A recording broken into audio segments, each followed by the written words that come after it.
मुस्कुराती रहे ये जिंदगी तुम्हारी, ये दुआ है हर पल खुदा से हमारी। फूलों से सजी हो हर राह तुम्हारी, जिससे महके हर सुबह और शाम तुम्हारी। Wish you very happy birthday Deshraj Yadav. Birthday दिनांक 10 फरवरी।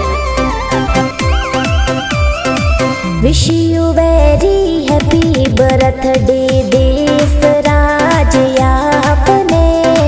केक कटावो पार्टी मनावो बर्थडे विश करावो जी। यादव जाति जुगल पूरा गाँव प्यारो लागे जी। सगड़ा दोस्त मिलने देखो पार्टी जोर मनावे जी, खिलावे जी।